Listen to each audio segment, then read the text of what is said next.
Hello दोस्तों, स्वागत है आपका हमारे YouTube चैनल पर। आज की कहानी बहुत ही मजेदार है। दोस्तों, कहानी को लास्ट तक जरूर सुनेगा, बहुत ज्यादा मजा आने वाला है। तो चलिए कहानी शुरू करते हैं। और हाँ, चैनल को जरूर सब्सक्राइब कर लीजिएगा। एक दिन सुबह का समय था। भाई काम पर गया था और भाभी ने मुझे नाश्ता दिया। उन्होंने कहा, मैं नहा कर आती हूँ। तब तक मैंने नाश्ता कर लिया और टीवी देखने बैठ गया। तभी भाभी ने मुझे आवाज दी, विकास मेरे कपड़े दे दो, मैंने टेबल पर रखे हैं। मैंने उनकी ड्रेस उठाई और देखा कि वहां उनका अंडरवियर भी था। मैं थोड़ा असमंजस में था, लेकिन कपड़े देते समय मैंने सावधानी बरती, क्योंकि भाभी का सम्मान करना जरूरी था। हालांकि मेरे मन में कुछ बदलाव आया। मैं उनका कपड़ा देखने लगा, मानो वह मेरे सामने खड़ी हैं। उन्होंने फिर आवाज दी, विकास लाओ कपड़े। मैं बाथरूम की ओर चला गया।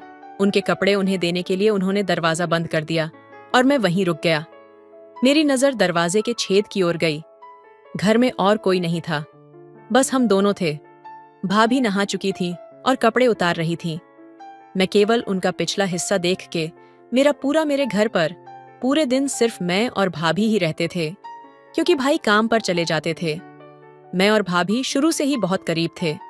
वह मुझसे हर बात शेयर करती थी और जब भी मौका मिलता मुझे अपने पास बुलाकर गले लगा लेती थी। पहले यह सब सामान्य लगता था, लेकिन अब मैं बड़ा हो गया था।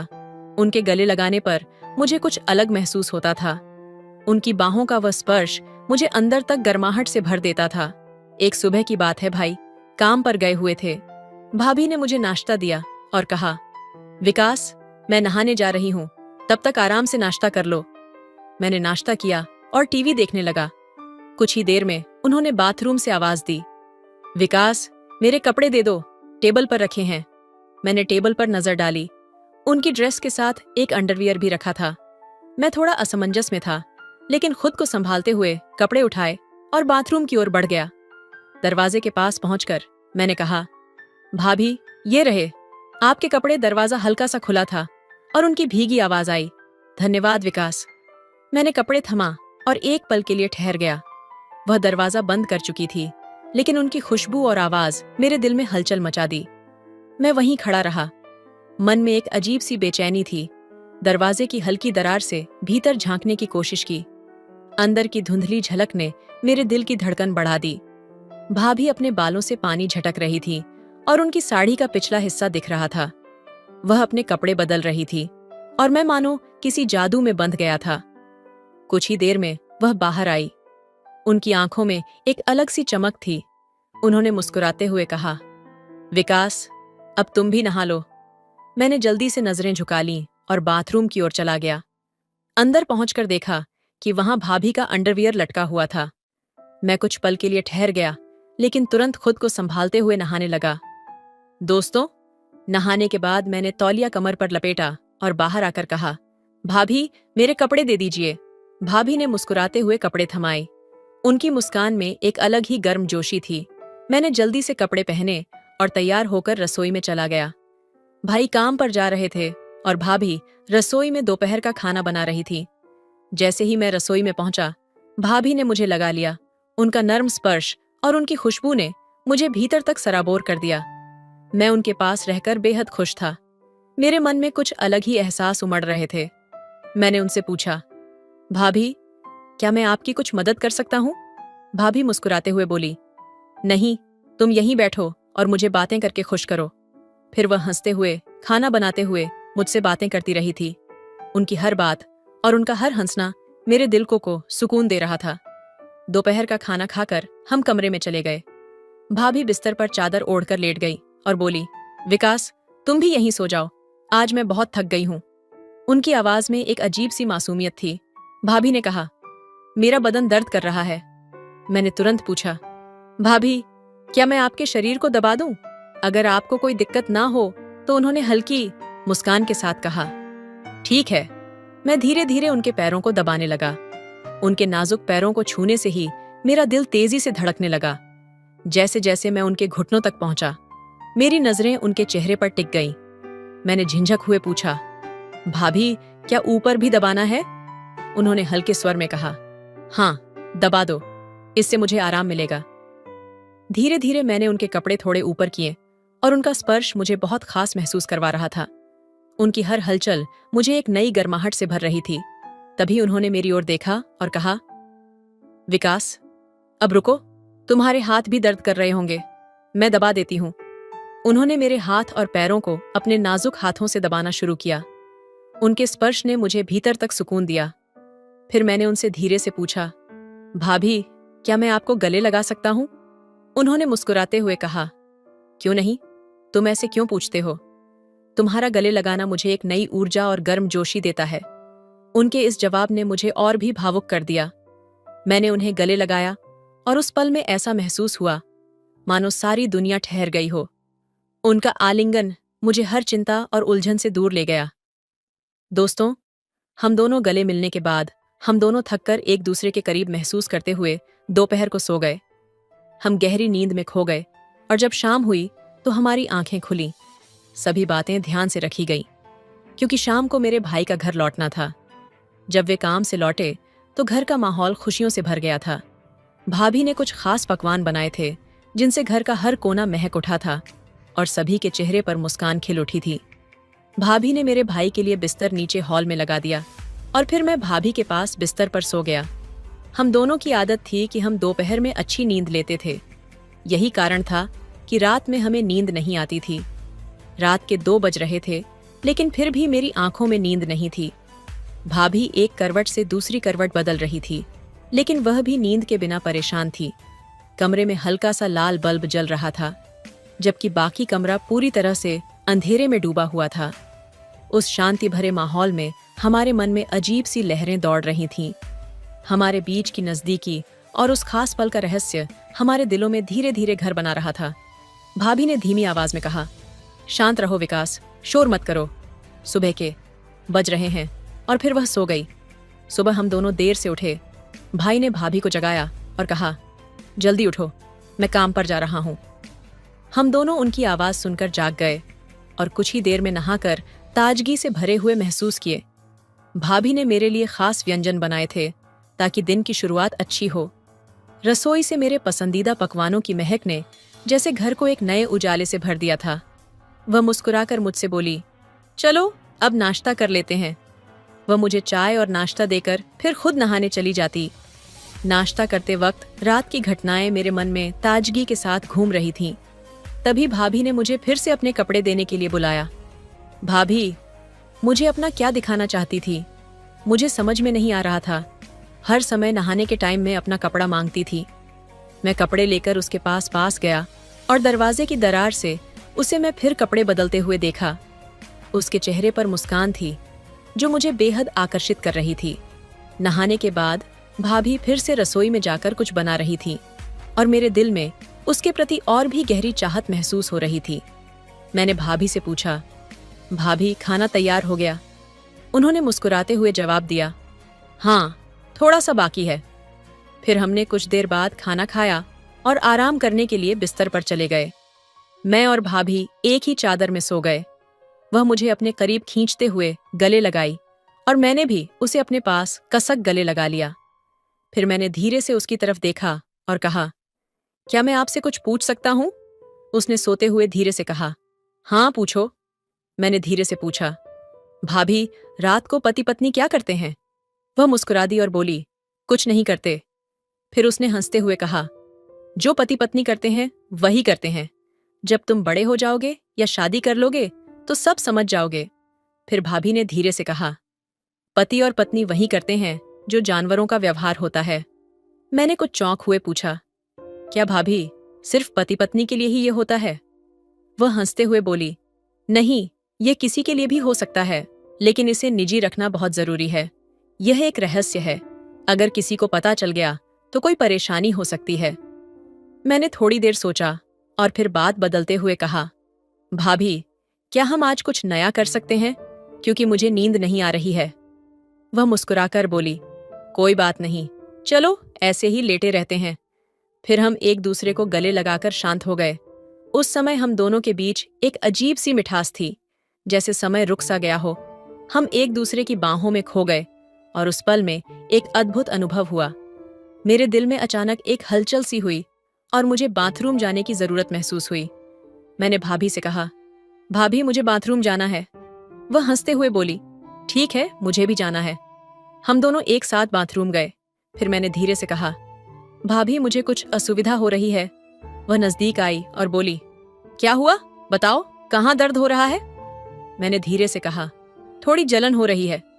वह तुरंत मुझे देखती हुई बोली, कोई बात नहीं, आराम से सो जाओ, जलन बंद हो जाएगी। उसकी आवाज में एक मीठी ताजगी थी जो मुझे शांति दे रही थी।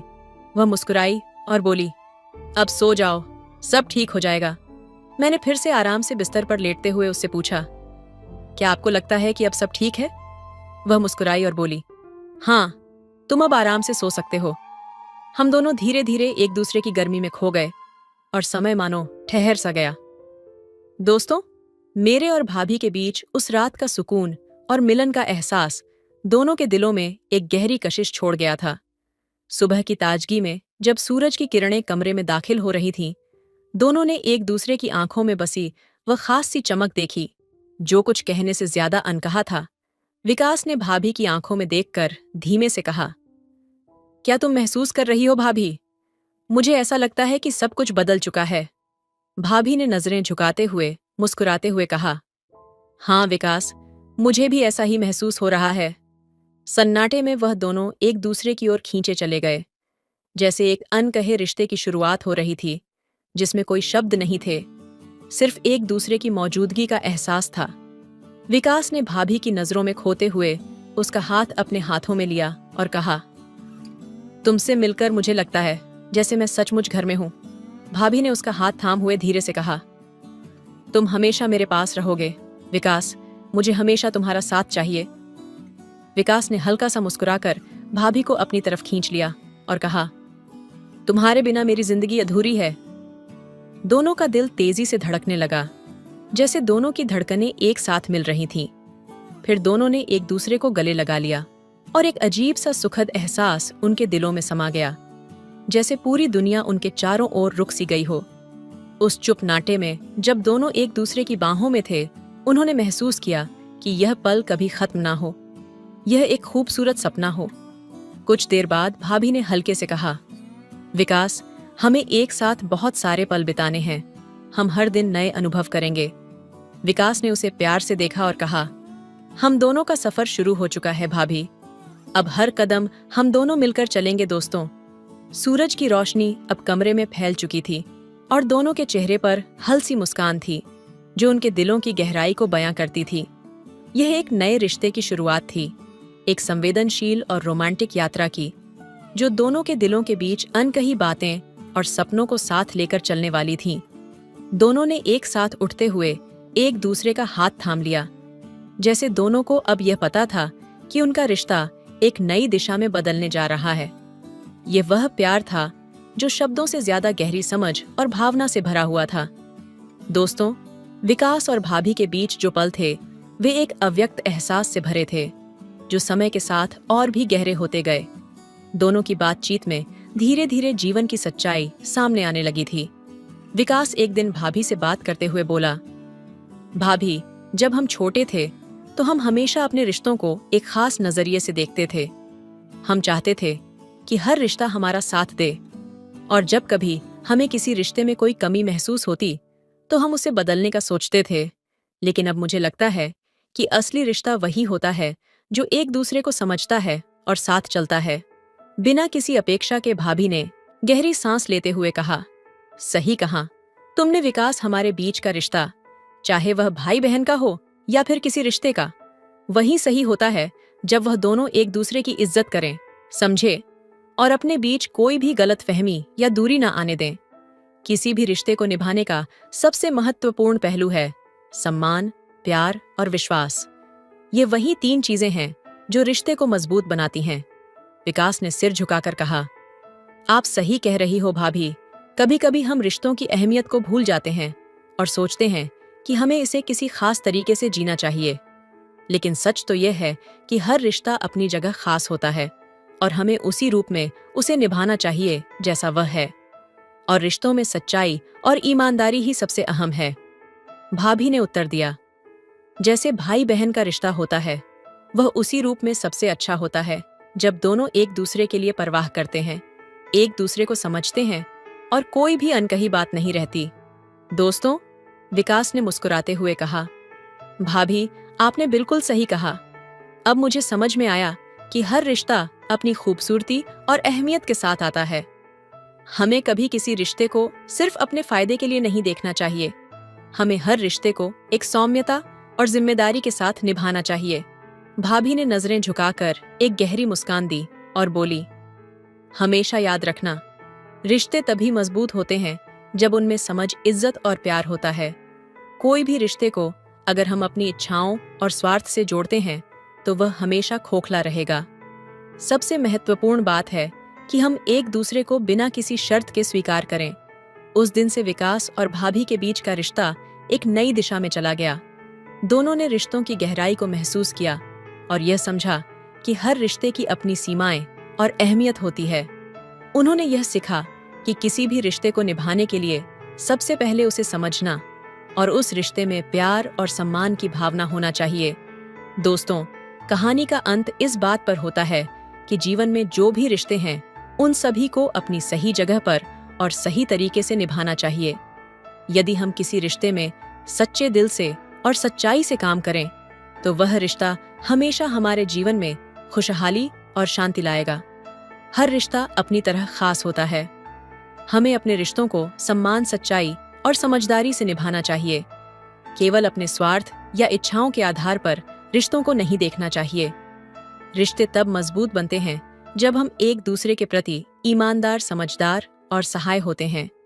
जीवन में रिश्तों की अहमियत को समझना और उन्हें सही तरीके से निभाना ही सच्ची खुशी का कारण बनता है। जीवन के सबसे महत्वपूर्ण पहलुओं में से एक रिश्तों को सही तरीके से निभाने की अहमियत पर आधारित है। हम सभी जानते हैं कि रिश्ते हमारे जीवन में खुशहाली और शांति लाने में एक महत्वपूर्ण भूमिका निभाते हैं, लेकिन इसके लिए हमें सही दृष्टिकोण और समझदारी से काम करना चाहिए।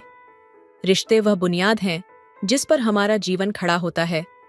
जब हम रिश्तों को सच्चाई, सम्मान और समर्पण के साथ निभाते हैं, तब न केवल हम अपने भीतर शांति और खुशी पाते हैं, बल्कि हमारे रिश्ते भी मजबूत और अधिक सार्थक होते हैं। रिश्ते केवल एक दूसरे के साथ वक्त बिताने का नाम नहीं है, बल्कि ये एक दूसरे के प्रति समझ, सम्मान और विश्वास का प्रतीक है। यदि हम केवल अपने स्वार्थ या इच्छाओं के आधार पर रिश्तों को देखेंगे, तो वह एक दिन टूट सकते हैं। रिश्ते उस समय सबसे मजबूत होते हैं जब हम एक दूसरे के प्रति ईमानदार और मददगार होते हैं। जब हम अपने रिश्तों में सच्चाई और सम्मान से काम करते हैं, तो न केवल हम अपने भीतर की शांति को महसूस करते हैं, बल्कि हमारा जीवन भी खुशहाल और संतुलित बनता है। याद रखिए, सच्ची खुशी दूसरों को समझने और उन्हें सही तरीके से निभाने में है। सही तरीके से रिश्तों को निभाने से जीवन में स्थिरता और सुख का आना स्वाभाविक है। रिश्तों का महत्व केवल अपने ही दृष्टिकोण से नहीं, बल्कि एक दूसरे के दृष्टिकोण से भी समझना चाहिए। इस प्रकार जीवन के सबसे मूल्यवान रिश्ते वो होते हैं जिनमें हम पूरी तरह से समर्पित होते हैं और एक दूसरे के लिए सच्चे होते हैं। हमारे जीवन में रिश्तों का महत्व अनमोल है। हमें उन्हें सही तरीके से निभाना चाहिए ताकि हम अपने जीवन में न केवल खुश रहें, बल्कि उन रिश्तों को भी एक स्थायी और मजबूत आधार दे सकें। तो दोस्तों, आपको यह कहानी कैसी लगी, कमेंट करके जरूर बताइए। मिलते हैं अगली कहानी में। तब तक अपना ख्याल रखिए। धन्यवाद। हेलो दोस्तों, स्वागत है आपका हमारे YouTube चैनल पर। दोस्तों, आपसे हाथ जोड़कर विनती है, यदि मेरे चैनल पर पहली बार आए होंगे तो मेरे चैनल को सब्सक्राइब कर लीजिए। तो चलिए जल्दी से कहानी सुनाते हैं आपको। बस में खचाखच भीड़ थी। लोग एक दूसरे के ऊपर दबे जा रहे थे, जैसे कोई सामान हो जिसे जल्दी से कहीं पहुंचाना हो। हवा भी गर्म थी और बस के खिड़कियों से आती ताजगी न के बराबर थी। लोग एक दूसरे को धक्का दे रहे थे। हर कोई अपनी जगह बनाने की कोशिश कर रहा था, लेकिन उस भीड़ में एक जगह खाली थी। लड़कियों के लिए एक सीट थी और उस सीट पर बैठी थी एक लड़की। उसकी आंखों में कुछ था, ऐसा कुछ जो सबको आकर्षित करता था। उसके चेहरे पर एक शांति थी, जैसे वह सब कुछ समझ रही हो, लेकिन शायद अपनी कहानियों को खुद में छिपाए हुए थी। लड़की ने एक हल्की सी मुस्कान दी और अपनी किताब खोली। लेकिन बस के लगातार झटकों से किताब पढ़ने में मुश्किल हो रही थी। बस जैसे ही मोड़ी, वह लगभग गिरने ही वाली थी। उसकी आंखों में डर था। डर की वजह सिर्फ गिरने का नहीं था, बल्कि कुछ और भी था। एक भय, एक अनकहा सा डर जो उसके दिल में दबा हुआ था। तभी एक लड़के ने उसके पास आकर उसका हाथ पकड़ लिया। लड़का लगभग उसकी तरफ झुकते हुए बोला, तुम ठीक हो? लड़की ने पल भर को उसे देखा और बिना कुछ कहे सिर हिलाया। वह लड़का कुछ अजीब सा था। उसकी आंखों में कुछ अलग था, जैसे वह हमेशा किसी के दर्द को समझता हो, जैसे वह एक किताब हो जो हर किसी का रहस्य जानता हो। बस के झटके और तेज हो गए थे और अब बस बिल्कुल डगमगाने लगी थी। जगह मिल पाना अब और भी मुश्किल हो गया था। लड़की ने देखा कि कोई और सीट खाली नहीं थी और झटके के कारण वह लड़के के करीब आ गई। अचानक एक और तेज मोड़ आया और लड़की लड़के के कंधे पर गिर पड़ी। दोनों के बीच एक अजीब सा सन्नाटा था, लेकिन दोनों जानते थे कि यह अब असहज हो चुका था। लड़का थोड़ा हकलाते हुए बोला, तुम ठीक हो? उसकी आवाज में एक घबराहट थी, जैसे वह कुछ गलत कर बैठने का डर महसूस कर रहा हो। लड़की ने सिर उठाया। उसकी आंखों में कुछ था, एक दर्द, एक आंसू और शायद एक बहुत पुरानी यादें। मैं ठीक हूं, वह बोली, लेकिन उसकी आवाज में कोई सच्चाई नहीं थी। बस अब भी डगमगाने रही थी और अचानक एक और मोड़ आया। इस बार दोनों के हाथ एक दूसरे से टकराए और दोनों ने एक दूसरे को पकड़ लिया। लड़का फिर से बोला, क्या तुम मेरी मदद ले सकती हो? लड़की ने हल्का सा मुस्कुराया और फिर बिना कुछ कहे उसकी तरफ देखने लगी। उसके अंदर कुछ था जो धीरे धीरे उसे उस लड़के की तरफ खींच रहा था, लेकिन वह जानती थी कि यह आकर्षण सिर्फ एक पल का था, क्योंकि इस भीड़ में दोनों की दुनिया कभी नहीं मिल सकती। फिर धीरे धीरे कुछ अनकहे शब्दों के साथ दोनों ने आपस में बातें शुरू कर दीं और बातचीत का सिलसिला चलता रहा। लड़के की आंखों में एक गहरी सर्दी थी और लड़की की आंखों में एक जलती हुई आग। हर शब्द के साथ दोनों के बीच की खाई थोड़ी सी पाटी जा रही थी। फिर जैसे ही लड़की ने उसे अपने जीवन की कुछ कहानियां सुनाई, लड़के ने महसूस किया कि वह किसी और दुनिया से आती है, एक ऐसी दुनिया जो उसे समझ नहीं आ रही थी। लेकिन जब बस का सफर खत्म हुआ और दोनों उतरने लगे, तो उनके बीच एक अजीब सा एहसास था। दोनों का दिल कहीं और था, लेकिन एक दूसरे के बीच की दूरी अब और बढ़ चुकी थी। लड़के ने लड़की को देखा और वह एक अजनबी की तरह उसकी आंखों में देखने लगा, जबकि लड़की ने मुड़कर उसे कभी न भूलने का वादा किया, जिसे वह खुद भी नहीं समझ पाई।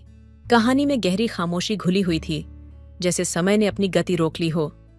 लड़का और लड़की दोनों अब बस से उतरने के बाद भी एक अजीब सी भावना से घिरे हुए थे। एक अजनबी सी पहचान, एक अजीब सा आकर्षण जो किसी नाम का मोहताज नहीं था, पर फिर भी दोनों के दिलों में एक गहरी खाई छोड़ रहा था। लड़के ने उसे देखा और उसके चेहरे पर एक सवाल था, क्या वह भी वही महसूस करती है जो वह महसूस कर रहा था? लेकिन उसने सिर्फ सिर झुकाकर अपनी राह पकड़ ली। लड़की ने उसे देखा और फिर अपने कदम तेज कर दिए। अंदर एक हलचल थी, कुछ ऐसा जो वह किसी से कह नहीं पा रही थी, जैसे वह डर रही हो कि अगर वह खुद को ज्यादा महसूस करेगी तो यह महसूस भी एक जंजीर बन जाएगी और वह उस जंजीर में जकड़ जाएगी। कुछ दिन बाद फोन पर लड़के ने उसे फोन किया और कुछ देर की चुप्पी के बाद उसने धीरे से कहा, तुम ठीक हो? लड़की ने बिना कुछ कहे सिर्फ एक गहरी सांस ली और बोली, क्या तुम्हें लगता है कि हम एक दूसरे से ज्यादा बात करने के बाद कुछ अलग महसूस करने लगे हैं? उसकी आवाज में एक गहरी दुविधा थी। लड़का चुप था। वह खुद भी इस सवाल का जवाब नहीं जानता था। वह चाहता था कि लड़की कहे कि वह भी उसके बारे में सोच रही है, लेकिन वह डरता था कि शायद वह सिर्फ एक भ्रम था जो बस एक बस की यात्रा के दौरान पनपा था। लेकिन फिर उसने धीरे से कहा, मैं सोचता हूं कि हम एक दूसरे से ज्यादा बात करें। लड़की ने महसूस किया कि उसे डर था, डर इस बात का कि क्या यह बात बढ़कर कुछ और बन जाएगी। क्या यह उस रिश्ते में बदलने वाला था जो किसी दिन खत्म हो जाएगा? क्या यह सिर्फ एक भटकाव था, एक खोखला सपना था? लेकिन फिर भी उसकी बेचैनी बढ़ती जा रही थी। शायद वह भी इसे महसूस कर रही थी। उसकी धड़कनें तेज हो रही थीं, जैसे उसका दिल उससे कुछ कह रहा हो। एक शाम वह लड़की को एक कैफे में मिलने के लिए बुलाता है। लड़की थोड़ा घबराई हुई थी, लेकिन फिर भी वह मिलने के लिए तैयार हो जाती है। वह जानती थी कि इस मुलाकात का परिणाम क्या हो सकता है। यह या तो एक नई शुरुआत होगी या फिर यह भीड़ में खो जाने जैसा होगा। बैठते हुए दोनों के बीच चुप्पी का एक हल्का सा पर्दा था। लड़के ने उसकी आंखों में देखा और फिर कहा, क्या तुम मुझसे शादी करना चाहोगी? लड़की ने एक पल को उसकी तरफ देखा, जैसे वह उसकी बातों को समझने की कोशिश कर रही हो, लेकिन फिर उसकी आंखों में वो डर था। वह खुद से कह रही थी कि वह इसके लिए तैयार नहीं है। हमारे पास वक्त नहीं है, उसने धीरे से कहा। हम जो महसूस कर रहे हैं, क्या वह सच है? क्या यह सिर्फ एक पल की बात है? लड़के ने उसकी आंखों में देखा और फिर एक गहरी सांस ली। मैं जानता हूं कि यह समय का सवाल है, लेकिन मैं नहीं चाहता कि हम बाद में पछताएं। मैं तुमसे दिल से चाहता हूं। लड़की की आंखों में अब एक अजीब सा संघर्ष था। उसके भीतर एक प्यार था, लेकिन साथ ही एक डर भी। क्या वह अपने डर से भागेगी या वह अपनी दिल की सुनने की कोशिश करेगी? उसे एक दर्द महसूस हुआ, जैसे कोई गहरी लकीर उसके दिल पर उभर आई हो, एक डर जो कभी दूर नहीं जाएगा। अचानक कैफे में लोग बेतहाशा बातें करने लगे और उसकी आवाजें जैसे लड़की के दिल में गूंजने लगीं। उसे लगा कि सब कुछ उस पर भारी हो रहा है। लड़का उसे अपनी जिंदगी में समेटना चाहता था, लेकिन क्या वह इस रास्ते पर चलने के लिए तैयार थी? समय बीतते बीतते दोनों एक दूसरे के करीब आने लगे थे। वे एक दूसरे के साथ बिताए हर पल में खोने लगे थे, लेकिन जैसे जैसे यह रिश्ता गहरा हुआ, वैसे वैसे उनके बीच की दूरी भी बढ़ने लगी। लड़की को लगता था कि लड़के का प्यार उसे किसी जाल में फंसा रहा है, जबकि लड़के को लगता था कि लड़की अपने अतीत से भाग रही है। एक दिन जब लड़का लड़की के घर के पास खड़ा था, उसने देखा कि वह एक पुराने दोस्त से मिल रही थी। दोनों के बीच कुछ बुरा हो रहा था और लड़के को यह एहसास हुआ कि शायद लड़की का दिल कहीं और था। उसने उसके सामने जाने का फैसला किया, लेकिन जैसे ही वह उस तक पहुंचा, लड़की ने उससे कहा, मैं तुमसे प्यार करती थी, लेकिन अब मैं इस रिश्ते को खत्म करना चाहती हूं। लड़के का दिल टूट गया। उसे लगा जैसे उसकी पूरी दुनिया ढह गई हो। उसने सब कुछ खो दिया था, लेकिन वह समझ नहीं पा रहा था कि कहाँ गलत हुआ था। लड़की अब इस रिश्ते से बाहर निकलने का फैसला ले चुकी थी और लड़के को वह केवल एक पल की याद बनकर रह गया। लड़का अकेला खड़ा था, अपने दिल में गहरी उदासी और निराशा के साथ। यह प्यार जो कभी सच्चा लगता था, अब एक भारी याद बन चुका था, एक सपना जो कभी पूरा नहीं हुआ। लड़की ने जिस प्यार की तलाश की थी, वह उसे किसी और दिशा में मिल गया था और लड़का खुद को खो बैठा था, इस एहसास में कि कभी-कभी दिलों के बीच की दूरी सिर्फ बढ़ती ही जाती है। कहानी का मोड़ अब और गहरा हो चुका था। दोनों के दिलों में एक अजीब सी बेचैनी थी। लड़के ने लड़की को अपनी पूरी दुनिया बना लिया था। उसकी हर हंसी, हर चुप्पी, हर नजर में वह अपना भविष्य देखता था। लड़की, जिसे लगा था कि शायद यह एक छोटी सी मुलाकात है, अब उस रिश्ते में उलझने लगी थी जो उसे किसी अजनबी की तरह महसूस हो रहा था। समय बीतने के साथ लड़का और लड़की के बीच एक अनकहा बंधन बनता गया था। उनकी मुलाकातों में एक गर्मजोशी थी, एक ऐसी गर्मी जो एक दूसरे की आत्मा को छूने की कोशिश करती थी। लड़का अपनी सारी बातें उससे करने की कोशिश करता, लेकिन लड़की हमेशा एक कदम पीछे हट जाती। वह जानती थी कि जो कुछ भी हो रहा था वह एक अस्थिर रास्ता था, लेकिन फिर भी जब वह लड़के के साथ होती तो दिल में एक अनकही चाहत का जन्म होता। एक ऐसा पल जो उसकी सच्चाई से दूर सिर्फ उस लड़की की दुनिया में था। लेकिन जैसे ही वह अपने भीतर से लड़ने लगती, उसका दिल उस लड़के के पास लौट आता। एक दिन एक गहरी मुलाकात में लड़का, जो उसे अब अपने दिल के करीब महसूस करता था, उसने लड़की से धीरे से कहा, तुमसे मिलने के बाद मैं समझने लगा हूं कि असली प्यार क्या होता है। क्या तुम मेरे साथ अपना भविष्य देखती हो? लड़की, जो उसकी आंखों में सच्चाई और गर्मजोशी देख रही थी, अचानक घबराई। उसकी आंखों में एक पल के लिए डर था। वह उस रिश्ते में कहीं खो जाना नहीं चाहती थी। वह उसे देखती रही, लेकिन किसी वजह से उसके होंठ एकदम बंद थे।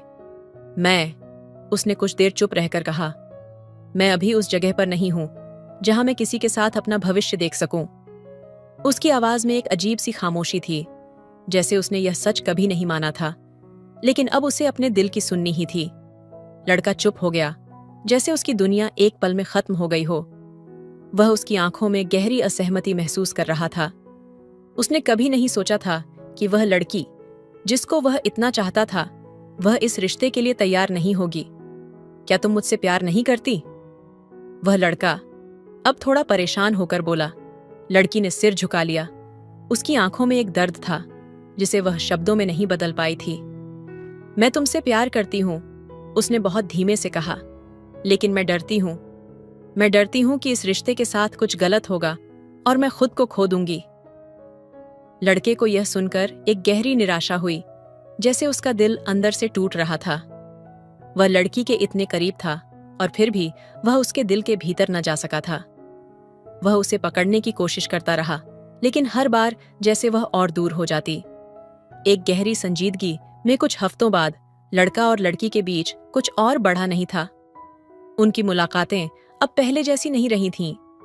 लड़का अब पहले जैसा उत्साही नहीं था। उसने सब कुछ खुलकर लड़की से कह दिया था, लेकिन अब वह कुछ खो सा गया था। वह हमेशा लड़की को समझाने की कोशिश करता, लेकिन लड़की का दिल अपनी जगह पर रुका हुआ था।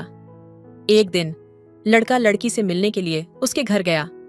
लड़की अपने कमरे में बैठी थी और उसके चेहरे पर वह सुकून था जो उसने कभी महसूस नहीं किया था।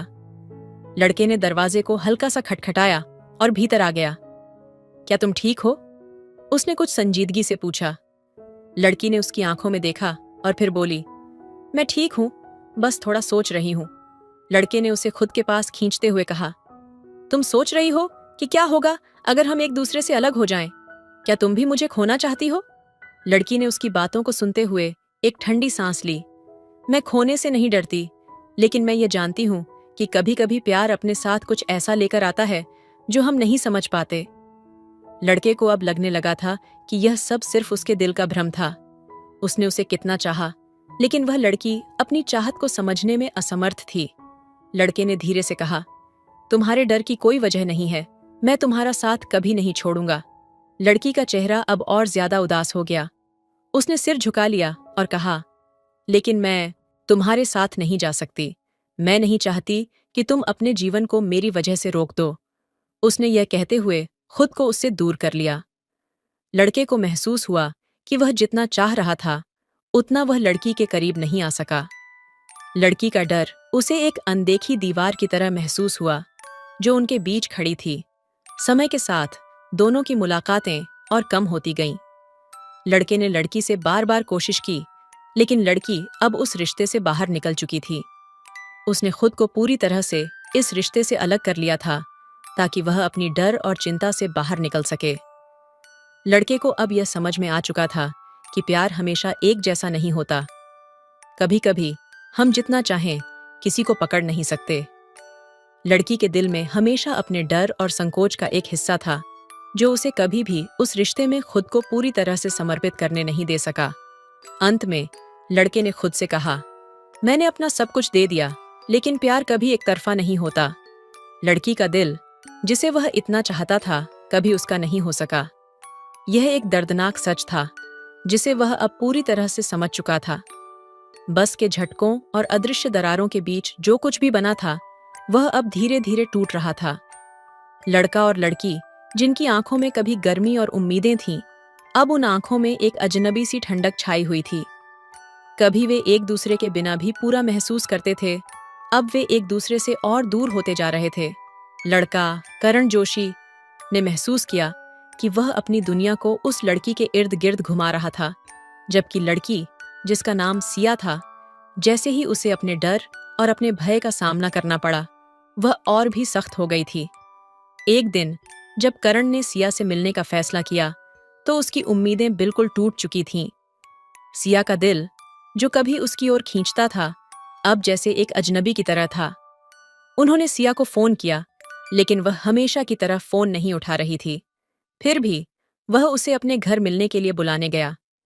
इस बार वह जानता था कि इस मुलाकात में कुछ खास होने वाला नहीं था, लेकिन फिर भी वह उस लड़की को समझने की कोशिश करना चाहता था जिसे वह दिल से चाहता था।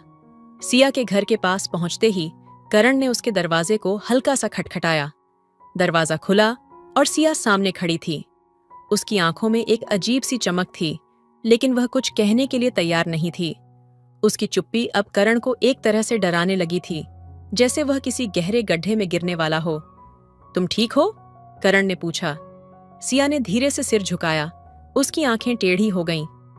हाँ, मैं ठीक हूं, उसने लगभग बिना कोई भावनाएं दिखाए कहा, लेकिन उसकी आवाज में जो ठंडक थी वह करण को पूरी तरह से बेचैन कर गई थी।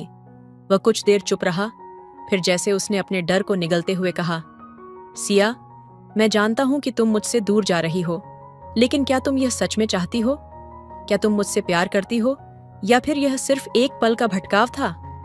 सिया की आंखों में दर्द था, लेकिन वह यह दर्द किसी के साथ साझा नहीं करना चाहती थी। वह जानती थी कि उसके और करण के बीच एक बंधन था, लेकिन वह उस बंधन में बंधना नहीं चाहती थी। उसकी आंखों में एक खौफ था, एक गहरा डर कि वह इस रिश्ते में खुद को खो देगी। करण, सिया ने बड़ी मुश्किल से कहा, मैं तुमसे प्यार करती थी, लेकिन अब यह बहुत कुछ बन चुका है। ये मेरा डर है। मुझे लगता है कि मैं खुद को तुम्हारे लिए खो दूंगी। मैं नहीं चाहती कि हम दोनों एक दूसरे को अपने जीवन का भार बना लें। करण की आंखों में असहायता और एक गहरी निराशा थी। उसने देखा कि सिया अपने डर और संकोच को लेकर अपने भीतर एक दीवार खड़ी कर चुकी थी। यह दीवार, जो वह खुद बना चुकी थी, उसे तोड़ने की कोशिश करना अब बेकार सा लग रहा था। वह जितना उसे समझाना चाहता था, सिया उतना ही खुद को दूर करती जा रही थी। क्या तुम सच में मुझे छोड़ देना चाहती हो? करण ने सवाल किया, और उसकी आवाज में हल्का सा दर्द था। सिया की आंखों में आंसू थे, लेकिन वह उन्हें बाहर नहीं आने देती थी। हाँ, उसने धीरे से कहा, मुझे लगता है कि हमें अलग हो जाना चाहिए। हम दोनों का यह रास्ता अलग है। करण का दिल टूट गया, लेकिन उसने खुद को संयमित रखा। वह जानता था कि सिया के भीतर यह डर छिपा हुआ था कि वह अपने डर से कभी बाहर नहीं निकल पाएगी। वह जानता था कि उसका प्यार सिया के लिए कभी एक परफेक्ट मिलन नहीं बन पाया था, कभी एक छांव की तरह था, लेकिन अब वह छांव भी धुंधली हो गई थी। दिनों तक करण ने सिया से कोई संपर्क नहीं किया। उसका दिल बहुत भारी था, जैसे किसी ने उसके अंदर से कुछ निकाल लिया हो। वह अब महसूस करने लगा था कि कभी कभी प्यार अपने साथ कुछ ऐसा लेकर आता है जो शायद कभी नहीं पाया जा सकता। सिया ने अपना रास्ता लिया और शहर छोड़ दिया। वह नए लोगों से मिली, नई राहों पर चली, लेकिन उसे यह सच्चाई भी थी कि वह हमेशा कुछ खालीपन के साथ जी रही थी। उसे कभी भी यह समझ में नहीं आया कि वह अपने डर से क्यों भागी थी। क्या वह सच में करण से प्यार करती थी, या यह सिर्फ एक भ्रम था? 1 साल बाद करण और सिया की मुलाकात फिर से हुई। सिया अब एक और आदमी से जुड़ी थी, और करण की आंखों में वह सिया नहीं थी जिसे वह कभी जानता था। वह लड़की अब किसी और की जिंदगी में थी, और वह कभी भी उसकी नहीं हो पाई। तुम ठीक हो? करण ने उसे देखा, और उसकी आवाज में वही पुरानी उदासी थी। सिया ने हल्का सा मुस्कुराया, लेकिन उसके चेहरे पर वह पुरानी चमक नहीं थी। मैं ठीक हूं, उसने कहा। बस अपनी जिंदगी में संतुलन बनाने की कोशिश कर रही हूं। करण ने देखा कि सिया अब पूरी तरह बदल चुकी थी। वह लड़की नहीं थी जिसे वह जानता था, और न ही वह लड़का था जो उसे कभी सच्चे दिल से चाहता था। उनके दिलों में एक खालीपन था, और शायद हमेशा रहेगा। करण और सिया की मुलाकात के बाद महीनों तक दोनों ने एक दूसरे से दूरी बना ली थी। एक तरह से यह अलगाव उनके दिलों में गहरे भावनात्मक घाव छोड़ गया था। करण ने कभी सिया से मिलकर अपनी भावनाओं को व्यक्त करने की कोशिश की थी, लेकिन अब वह खुद को खो चुका था, जैसे वह उस रिश्ते को अपनी यादों में कहीं दबा चुका था। करण अपने जीवन में आगे बढ़ने की कोशिश कर रहा था, लेकिन उस गहरे दर्द और अधूरे रिश्ते की छाया उसके साथ हर कदम पर थी। वह कभी कभी सोचता, क्या वह सिया से प्यार करता था, या वह सिर्फ उस डर से प्यार कर रहा था जो उसे सिया के दिल में छिपा हुआ था। यह सवाल उसे हर दिन सताता, और वह सोचता, क्या उसका प्यार कभी असली था, या वह बस किसी भ्रम का शिकार हो गया था। सिया दूसरी तरफ अपने निर्णयों के साथ संघर्ष कर रही थी। उसने खुद से कहा था कि वह डर को छोड़ने और अपने भविष्य को अपने हिसाब से जीने का फैसला ले चुकी है, लेकिन क्या वह सचमुच खुद को उस फैसले में पूरी तरह से ढाल पाई थी? क्या उसने सच में उस रिश्ते को पूरी तरह से खत्म कर दिया था? एक दिन सिया अचानक एक नए शहर में चली गई, जहां उसने अपनी जिंदगी को फिर से शुरू करने का फैसला लिया था। लेकिन उसके दिल में वही खालीपन था जिसे वह कभी न भर पाई। वह अपने अतीत से भाग रही थी, लेकिन उसके भीतर एक आवाज थी जो उसे बार बार करण की याद दिलाती। वह जानती थी कि उसने एक ऐसा रिश्ता खो दिया था जो उसे सच में कभी नहीं मिल सकता था। वहीं करण भी अपनी जिंदगी में एक नए मोड़ की तलाश में था। उसने महसूस किया कि उसे सिया की यादों से खुद को मुक्त करने के लिए और समय चाहिए। उसे समझ में आ गया था कि कभी कभी प्यार सिर्फ एक एहसास नहीं होता, बल्कि वह एक जटिल उलझन होती है जिसमें हम खुद को कभी नहीं पा सकते। लेकिन फिर भी एक हिस्से में वह सिया के साथ बिताए गए पलों की कमी महसूस करता था। कुछ महीनों बाद करण ने सिया के बारे में फिर से सोचना शुरू किया। वह अपने पुराने शहर लौट आया और वहां उसे कई यादें घेरने लगीं। एक दिन उसे सिया का नाम सुनाई दिया। वह उसकी पुरानी सहेली से मिल रहा था जो उसे सिया के बारे में बता रही थी। सिया अब एक अलग जिंदगी जी रही थी, लेकिन कुछ पुरानी भावनाएं अभी भी उसके भीतर जीवित थीं। सिया ने खुद से कहा था कि वह करण को भुला चुकी है, लेकिन कभी कभी उसके दिल में वह यादें उस प्यार की तरह गूंजने लगतीं जो कभी उसे लगता था कि वह खो चुका है। एक शाम करण और सिया की मुलाकात एक संयोग से हुई। दोनों अपनी जिंदगी में बहुत कुछ बदल चुके थे, लेकिन जब उनकी आंखें मिलतीं तो वह पुरानी गर्मी और बेचैनी फिर से महसूस हो रही थी। वे एक छोटे से कैफे में मिले जहां उनके पास कोई और नहीं था, सिर्फ वह दोनों, और चुप्पी के बीच गहरी बातें करने का समय था। तुम ठीक हो? करण ने धीरे से पूछा, जैसे वह पुराने दिनों की यादों में खो चुका था। मैं ठीक हूं, सिया ने हल्के से मुस्कुराते हुए कहा, लेकिन उसके चेहरे पर एक घना सा दर्द था। लेकिन मुझे नहीं लगता कि मैं कभी अपने अतीत से बाहर निकल सकी। करण ने उसके दर्द को महसूस किया और फिर धीरे से कहा, क्या तुम कभी सोचती हो कि हम दोनों को क्या हो गया था? क्या यह हमारी गलती थी या हम दोनों का प्यार कभी सही था ही नहीं? सिया की आंखों में एक गहरी उदासी थी और उसने धीरे से कहा, हमें कभी यह समझ ही नहीं आया कि प्यार सिर्फ एक एहसास नहीं है, वह एक लंबा सफर है। हम दोनों एक दूसरे के साथ सही नहीं हो पाए क्योंकि हम खुद को कभी पूरी तरह से नहीं जान पाए। उनकी बातचीत खत्म हुई, लेकिन दोनों अब समझ गए थे कि उनके रिश्ते को खत्म हुए काफी समय हो चुका था। वे अब उस रिश्ते को किसी भी तरह से फिर से शुरू नहीं कर सकते थे, क्योंकि वह एक अधूरी कहानी बन चुकी थी। लेकिन क्या यह सच था? क्या वे दोनों एक दूसरे से सच्चे दिल से प्यार करते थे या सिर्फ उस भावना से भाग रहे थे जो कभी थी? वे शायद यह कभी न जान पाते। कभी एक साथ जीने का ख्वाब देखने वाले करण और सिया की कहानी अब उनके दिलों में एक अधूरा सवाल बनकर रह गई थी। दोनों अपने अपने रास्तों पर चल पड़े थे, लेकिन एक दूसरे के बिना एक अलग दुनिया में खो गए थे। उनकी चाहत, जो कभी इतनी गहरी थी, अब एक मध्यम धुंध बन गई थी जो शायद कभी पूरी नहीं हो सकती थी। उनकी कहानी एक दर्दनाक सत्य को दर्शाती है। कभी कभी हम अपने सबसे करीबी रिश्तों में भी खुद को पूरी तरह से नहीं पा सकते, और जो प्यार हमें लगता है कि हम पा सकते हैं, वह हमेशा अपने समय के साथ बदल जाता है। तो दोस्तों, आपको ये कहानी कैसी लगी कमेंट करके जरूर बताएं। कहानी अच्छी लगी तो चैनल को सब्सक्राइब करें। मिलते हैं अगली कहानी में, तब तक अपना ख्याल रखिए। धन्यवाद। दोस्तों, आज की कहानी बहुत ही मजेदार है। इस कहानी को लास्ट तक जरूर सुनिएगा। तो चलिए कहानी शुरू करते हैं। और मेरे चैनल पर पहली बार आए होंगे तो जरूर सब्सक्राइब कीजिए। रात का समय था, करीब 12 बजे।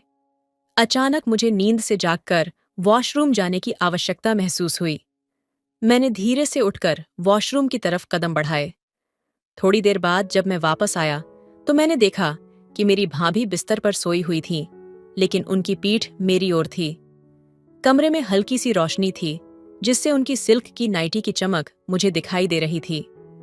मैंने धीरे धीरे कदम बढ़ाए और देखा कि बहन गहरी नींद में सोई हुई थीं। उनका चेहरा शांति से भरा हुआ था और नाइटी ऊपर तक उठी हुई थी। उनके शरीर का पूरा रूप दिखाई दे रहा था। इस दृश्य को देखकर मेरी हालत खराब हो गई। मेरा ध्यान पूरी तरह से भटक गया। अब मैं अपना परिचय देता हूँ। मेरा नाम रोहित है और मैं अंबाला शहर का रहने वाला हूँ। मेरी लंबाई 5 फीट 8 इंच है और मैं सामान्य कदकाठी का हूँ।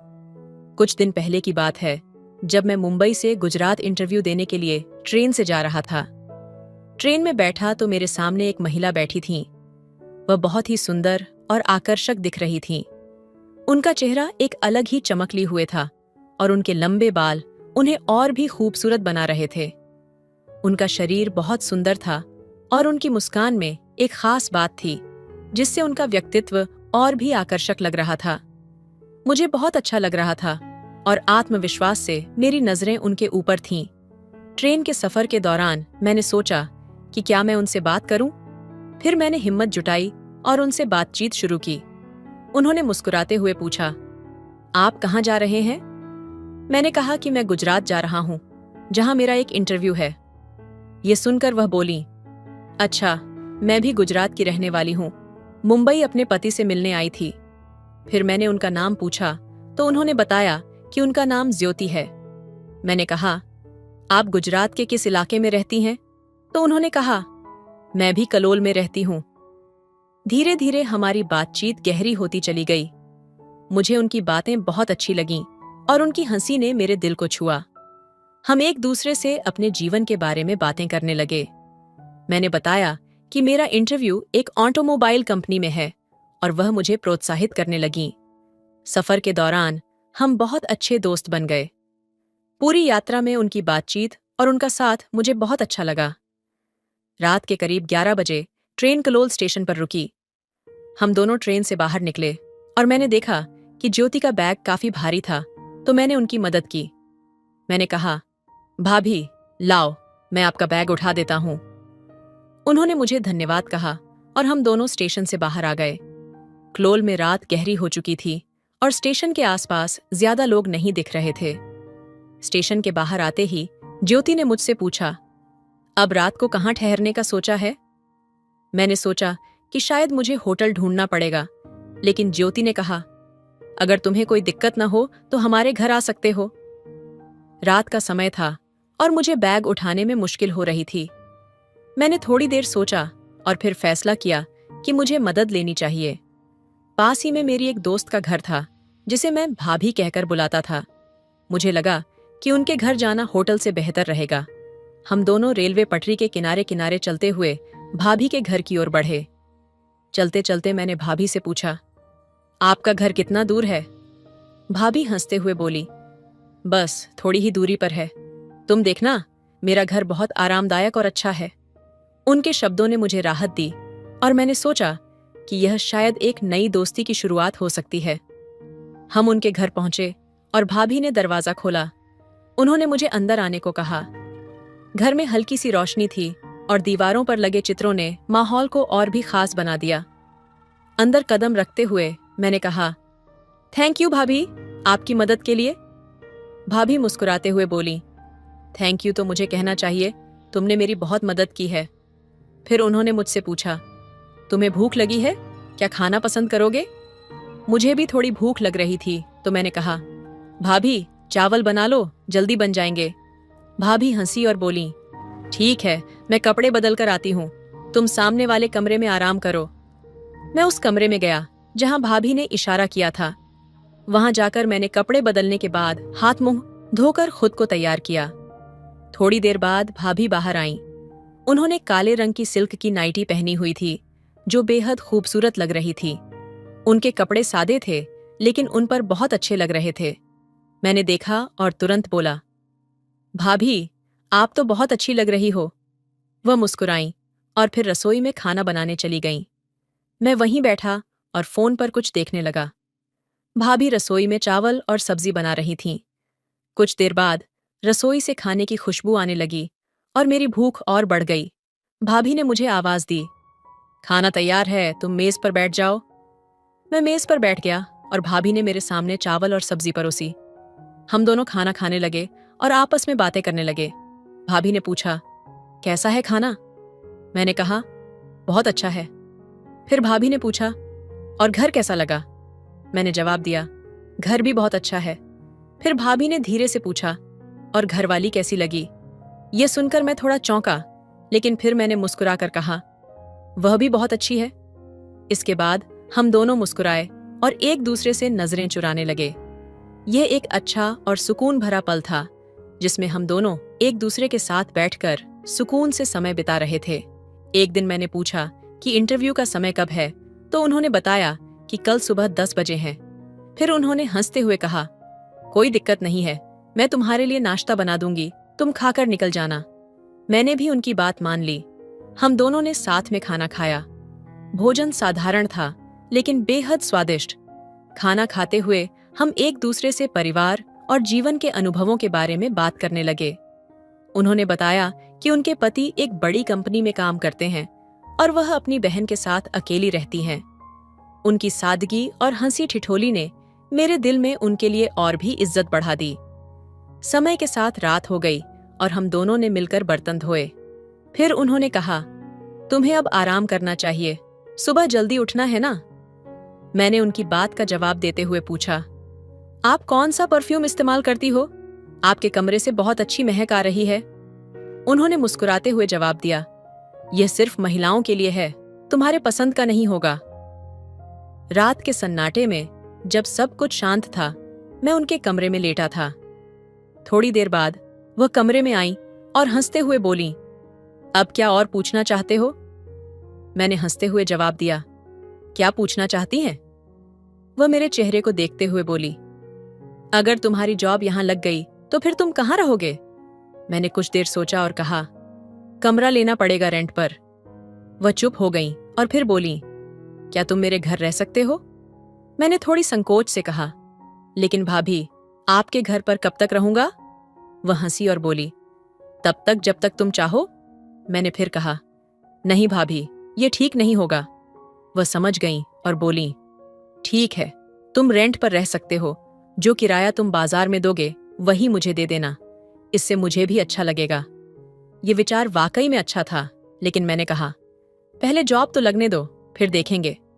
उन्होंने मुस्कुराते हुए कहा, तुम्हारी जॉब पक्की है? मैंने हैरान होकर पूछा, आपको कैसे पता? उन्होंने कहा, बस मुझे यकीन है। मैंने फिर कहा, देखते हैं। फिर वह बोली, अगर जॉब लग गई तो क्या तुम मेरे घर रहोगे? मैंने सिर हिलाकर हाँ कहा और इस बात से हमारे बीच एक अच्छी समझ बन गई। थोड़ी देर बाद मैंने कहा, अब हमें सोना चाहिए, सुबह मुझे भी जल्दी उठना है। उन्होंने कहा, हाँ, मुझे भी काम पर जाना है। वे भी किसी कंपनी में काम करती थीं। मैंने पूछा, मैं कहाँ सो सकता हूँ? तो उन्होंने कहा, तुम मेरे पास सो जाओ, हम दोनों एक ही कमरे में सो सकते हैं। मैंने थोड़ी हिचकिचाहट दिखाई और कहा, नहीं, मुझे दूसरे कमरे में सोना है। उन्होंने फिर कहा, वह कमरा थोड़ा गंदा है, तुम यहीं पर मेरे कमरे में सो जाओ। आखिरकार मैंने उनकी बात मान ली और बिस्तर ले लिया। एक दिन मैं घर पर कुछ काम कर रहा था, तभी भाभी ने मुझे कहा, तुम मेरे कमरे में आराम से सो सकते हो, लेकिन अगर तुम्हें कोई परेशानी हो तो मुझे बताना। मैंने पहले तो मना किया, लेकिन फिर सोचा कि शायद इससे कोई समस्या नहीं होगी। भाभी ने मुझे कंधा देकर आराम से बिस्तर पर लेटा दिया और खुद नीचे लेट गई। कमरे में शांति और सुकून का माहौल था। धीरे धीरे मैं भी आराम से सोने की कोशिश करने लगा। रात करीब 12 बजे मुझे अचानक नींद खुली और मैंने वॉशरूम जाने का निर्णय लिया। जब वापस आया तो देखा कि भाभी उल्टा लेटी हुई थीं और मुझे ध्यान आया कि मुझे उनके साथ अधिक बातचीत करने का कोई अवसर नहीं मिला था। हालांकि मैंने सब कुछ शांतिपूर्वक लिया और फिर से सोने की कोशिश की। सुबह भाभी ने मुझे 7 बजे उठाया और चाय पीने के लिए बुलाया। मैंने कहा, भाभी, मैं चाय नहीं पीता, लेकिन उन्होंने मुस्कुराते हुए कहा, कोई बात नहीं, थोड़ी सी पी लो, मैंने तुम्हारे लिए प्यार से बनाई है। जब मैंने भाभी की तरफ देखा तो उनकी आंखों में एक नई चमक थी और उनका तरीका भी थोड़ा अलग था। फिर मैं तैयार होकर जाने लगा तो भाभी बोली, इंटरव्यू के बाद मुझसे मिलकर जाना और बताना कि क्या हुआ। मैंने ओके कहा और इंटरव्यू के लिए निकल पड़ा। इंटरव्यू के बाद मैं वापस आया तो भाभी का घर बंद था और मैंने उनका नंबर भी नहीं लिया था। मैंने सोचा, अच्छा, भाभी को फोन कर लूंगा। फिर शाम को भाभी घर लौटी और वह बहुत स्टाइलिश नजर आ रही थीं। आते ही उन्होंने कहा, ओह सॉरी, मुझे भूल गया था कि तुम मेरा इंतजार कर रहे थे। भाभी ने दरवाजा खोला और मुझे अंदर आने को कहा। वह जल्दी से कपड़े बदलने के लिए गईं और फिर एक आरामदायक टी शर्ट और लोअर पहनकर वापस आईं। भाभी ने पूछा, क्या हुआ, इंटरव्यू में कुछ समस्या हुई? मैंने उन्हें बताया, नहीं, जॉब लग गई है, बस 3 दिन बाद ज्वाइन करना है। भाभी ने खुशी से कहा, ये तो बहुत अच्छा है, फिर तुम क्यों जा रहे हो? मैंने कहा, मेरे पास ज्यादा कपड़े नहीं हैं, मुझे घर जाकर अपने परिवार से मिलना है। भाभी ने थोड़ी उदासी जताई, लेकिन फिर वह समझ गईं कि मैं वापस क्यों जा रहा था। मैं आऊंगा और कुछ जरूरी सामान भी ले आऊंगा, मैंने कहा। इस पर भाभी ने एक हल्की सी उम्मीद भरी नजरों से मुझसे पूछा, क्या तुम वापस आओगे? उनके चेहरे पर यह साफ दिख रहा था कि जैसे मेरे बिना उनका मन कहीं नहीं लग रहा हो। मैंने भाभी से कहा, भाभी, मैं जरूर आऊंगा। तो भाभी थोड़ी सी राहत महसूस करते हुए बोली, अच्छा, तो फिर तुम कब जाओगे? ट्रेन कब की है? मैंने जवाब दिया, कल सुबह की है, नाइट की ट्रेन में कोई सीट नहीं है।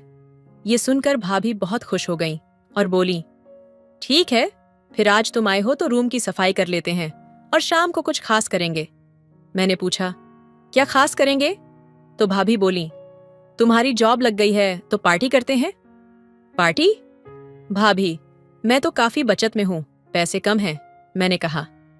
भाभी मुस्कुराते हुए बोली, कोई बात नहीं, पार्टी में दे दूंगी, जब तुम्हारी सैलरी आ जाएगी तो वापस कर देना। फिर हम दोनों ने खाना खाया और रूम की सफाई में लग गए। सफाई करते करते देर हो गई। फिर भाभी ने पूछा, क्या तुम घर पर खाना खाओगे या बाहर? मैंने कहा, घर पर ही खाएंगे। फिर भाभी ने पूछा, क्या तुम ड्रिंक करते हो? मैं थोड़ा चौंका, लेकिन पहले कुछ बोल पाता। तब तक भाभी ने कहा, ठीक है, तो तुम बाहर से एक बोतल ले आना, मैं तब तक कुछ खाने के लिए तैयार करती हूँ। उन्होंने मुझे 500 रुपये दिए और बोली, एक रेड लेवल की बोतल ले आना, कुछ फ्रूट्स और ड्राई फ्रूट्स भी ले आना, और हाँ, एक सिगरेट का पैकेट भी ले आना। मैंने पैसे लेकर दुकान की ओर रुख किया। वहां 970 रुपये की एक बोतल मिल रही थी और मैं पहले कभी भी इतने महंगे ब्रांड पर नहीं गया था, लेकिन इस बार कुछ अलग ही था। फिर मैंने वही खरीदी। आज का दिन कुछ खास था। मैंने ऑफिस से आते ही फ्रेश हो जाने का मन बनाया। साथ में कुछ फ्रूट्स और ड्राई फ्रूट्स ले आया ताकि घर में एक छोटी सी पार्टी का माहौल बनाया जा सके। घर पहुंचते ही मुझे देखा तो भाभी ने मुझे देखकर कहा, तुम थोड़ा आराम करो, मैं खाना तैयार कर देती हूँ। भाभी ने आलू गोभी की सब्जी और पूरी बनाई थी, जो बहुत ही स्वादिष्ट लगा। भाभी नहाने जाती रही थी। भाभी ने मुझे कहा, तुम पहले नहा लो, ये कपड़े गंदे हो गए हैं। मैंने जवाब दिया, लेकिन मेरे पास तो दूसरे कपड़े नहीं हैं। तो भाभी मुस्कुराते हुए बोली, कोई बात नहीं, ये लो, एक लोवर और टी शर्ट पहन लो। मैंने उनके दिए कपड़े पहने और फ्रेश हो गया। जब मैं भाभी के पास पहुंचा तो वो भी तैयार हो चुकी थीं। हमें साथ में चाय और स्नैक्स का आनंद लेना था और बातचीत का सिलसिला शुरू हुआ। भाभी ने मुझसे पूछा, तुम्हारी कैसी गर्लफ्रेंड है? मैंने शर्माते हुए जवाब दिया, बस एक ही है भाभी। भाभी हंसते हुए बोली, तुम तो बहुत शर्मीले हो। हम दोनों के बीच हल्की सी बातचीत हुई, लेकिन यह पूरी बातचीत आदर्श तरीके से थी और दोनों ने एक दूसरे का सम्मान बनाए रखा। भाभी ने कहा, तुम्हारा क्या ख्याल है, रिश्तों में क्या सबसे महत्वपूर्ण होता है? मैंने कहा, भाभी, रिश्तों में सबसे जरूरी चीज है सम्मान और भरोसा। अगर दोनों चीजें हों तो हर रिश्ता मजबूत रहता है। भाभी ने कहा, सच में तुम सही कहते हो। हमने साथ में स्नैक्स और चाय का आनंद लिया और फिर भाभी ने मुझसे कहा, जब भी तुम्हें समय मिले तो अपने दोस्तों और परिवार के साथ और ज्यादा वक्त बिताओ। रिश्तों का ख्याल रखना बहुत जरूरी है। इस छोटे से समय में हम दोनों ने एक दूसरे की बातें सुनी और समझी। हमने समझा कि रिश्तों में आपसी सम्मान, भरोसा और प्यार बहुत महत्वपूर्ण होते हैं। भाभी ने कहा, रिश्ते कभी भी आसान नहीं होते, लेकिन अगर आप उन्हें सही तरीके से निभाते हो तो सब कुछ ठीक रहता है। हम दोनों ने इस समय का पूरा आनंद लिया और एक दूसरे को समझने का एक नया तरीका पाया। मुझे एहसास हुआ कि यह छोटी सी बातचीत मेरे जीवन में एक बड़ी सीख बनकर आई, लेकिन समय की धारा कभी स्थिर नहीं रहती। जैसे ही वह मीठा पल समाप्त हुआ, मैं महसूस करने लगा कि हमारे बीच जो समझ और सहजता थी, वह अचानक किसी गहरी खाई में गिरने लगी। भाभी की बातों ने जैसे एक बीज बो दिया था, लेकिन उस बीज के अंकुरित होने के बाद वह जड़ें गहरी होती गईं और कुछ समय बाद मुझे यह एहसास हुआ कि रिश्तों में सिर्फ समझ और प्यार ही नहीं, बल्कि अनकहे आघात और गहरे छुपे हुए जख्म भी होते हैं। हमारी बातचीत की मिठास धीरे धीरे कसैले एहसास में बदलने लगी। भाभी की मासूमियत में एक गहरी थकान थी जो वह कभी सामने नहीं लाती थी। वह खुद को उस रिश्ते में पूरी तरह से समर्पित कर चुकी थीं, लेकिन क्या सच में वह खुश थीं? क्या सम्मान और भरोसा उनका दिल से मिल पा रहे थे, या बस एक दिखावा था? मेरी आंखों में उनके संघर्ष की छाया छिपी हुई थी, जो अब मुझे साफ नजर आने लगी थी। कभी कभी हम रिश्तों में इतना खो जाते हैं कि हम खुद को भी भूल जाते हैं। भाभी ने यह बातें मुझसे इसलिए कही थीं ताकि मैं अपने रिश्तों की अहमियत समझ सकूं, लेकिन क्या वह खुद अपने रिश्ते की अहमियत समझ पाई थीं? उनकी चुप्पी और वह हल्की सी मुस्कान जो हमेशा उनके चेहरे पर रहती थी, अब मुझे एक मास्क जैसा महसूस होने लगा था। जब वह कहती थीं, रिश्ते कभी आसान नहीं होते, तो वह अपनी पीड़ा और थकान को छुपाने की कोशिश कर रही थीं। उनका मतलब था कि हम कभी भी अपने दर्द को दूसरों से साझा नहीं कर पाते, क्योंकि रिश्तों की उम्मीदें और जिम्मेदारियां हमसे बहुत अधिक होती हैं। शायद यही कारण था कि वह दूसरों को अपना समय देने की सलाह देती थीं, ताकि वे अपने रिश्तों में खोकर खुद को न भूल जाएं। ये एहसास मुझे गहरे अंदर तक झकझोर गया।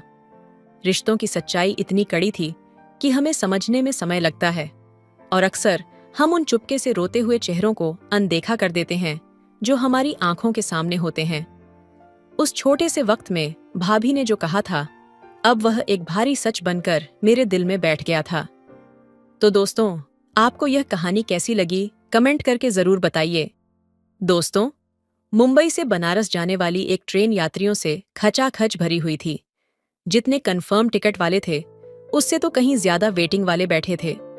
अप्रैल मई का महीना था, बहुत गर्मी थी, लोग बहुत परेशान थे, लेकिन एक लड़का अपने आप को बहुत खुशनसीब समझता है, क्योंकि उसके बगल में दो खूबसूरत लड़कियां बैठी थीं, जो कि अपनी मां के साथ मुंबई से बनारस जा रही थीं। दोस्तों, उसकी जिंदगी का एक सबसे यादगार सफर होने वाला था। उस एक के सफर में क्या कुछ हो जाता है, लेकिन किसी को कुछ खबर तक नहीं लगती। दोस्तों, एक बहुत ही इंटरेस्टिंग कहानी है।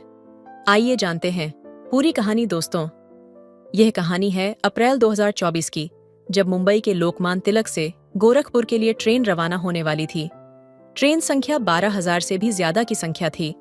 उसमें से एक महिला बैठती है, जिनका नाम यशोदा देवी भी होता है। अपनी 2 बेटियों के साथ वह बनारस जा रही थी। अब दोस्तों, ट्रेन में इतनी भीड़ थी जिसका कोई हिसाब नहीं। जो भी वेटिंग वाले थे, जिनको जहां भी जगह मिला, गलियारे में, फर्श पे, दरवाजे पर, बाथरूम के अगल बगल सब लोग बैठ गए, क्योंकि स्लीपर डब्बे में इन लोगों का टिकट होता है। दोस्तों, कहानी को पूरा सुनिए, बहुत ही इंटरेस्टिंग कहानी है। और चैनल पर पहली बार आए हैं तो चैनल को सब्सक्राइब कर लें। अब वो लोग आते हैं तो उनका टिकट होता है 24 नंबर, जो कि मिडिल सीट होती है, और लोअर सीट एक लड़के का था जिसका नाम शिवा होता है। वह अपने सीट पर बैठा था। खिड़की के बगल में बैठा था एक और बंदा बैठा था, और तभी यह तीनों लोग आती हैं, यशोदा और उनकी 2 लड़कियां। एक का नाम रेखा होता है, जिसकी उम्र 21 साल होती है, और एक का नाम रिया होता है, जिसकी उम्र 18 साल होती है। दोनों लड़कियां बहुत ही खूबसूरत। अब खिड़की के बगल में जो है वह शिवा बैठा हुआ था। उसकी उम्र भी 24 साल की होती है। तो जब आती है, बैठती हैं, तो दोस्तों, जब 3 लोगों की जगह थी उस पर 5 लोग बैठ जाते हैं, तो दोस्तों परेशानी होने लगती है। अब जो यशोदा होती हैं, वह शिवा से कहती हैं कि बेटा, आपका कौन सा सीट है? कहता है मेरी यही सीट है। तो कहती हैं कि अगर आप मुझे खिड़की के बगल में आ जाने दोगे, गर्मी बहुत लग रही है, और तो मैं थोड़ी देर बैठ जाऊं तो मेहरबानी होगी। वह देखता है कि अच्छा, इनके बगल में 2 लड़कियां इनकी बैठी हैं। वह फौरन कहता है कि ठीक है आंटी, आ जाइए, कोई बात नहीं। दोस्तों, वह उधर चली जाती है और वह इधर आ जाता है, सीट बदलकर रेखा के बगल में। अब दोस्तों, जब उसके बगल में बैठ जाता है तो रेखा बड़बड़ा है, कहती है कि मम्मी का भी अलग ड्रामा रहता है। पापा कह रहे थे कि ऐसी का टिकट निकाल दूं, तो मम्मी ने कहा कि घुटन होती है, और अब यहाँ पर आई है तो गर्मी लग रही है। अब दोस्तों, कभी वह अपना पैर देखती, कभी उसके बगल में, जो शिवा का पैर होता बैठा था, उसका देखती, कभी अपना कंधा देखती, उसका देखती। अब वह खिसकने की कोशिश कर रही थी, लेकिन दोस्तों कहाँ जाती खिसक कर, क्योंकि जगह तो थी नहीं। तभी कहती है कि बहुत परेशानी है, इतनी गर्मी है, कैसे पहुंचेंगे बनारस तक। अब दोस्तों उसके बाद शिवा कहता है कि इस ट्रेड में तो ऐसे भीड़ होती है, हमेशा भीड़ रहती है। एक बार तो मैं बाथरूम में बैठकर चला गया था घर। अब दोस्तों इतना सुनते ही जो रेखा होती है कहती है, छी भैया कैसी बात कर रहे हो, बाथरूम में बैठकर चले गए थे, उसमें कैसे बैठकर चले गए।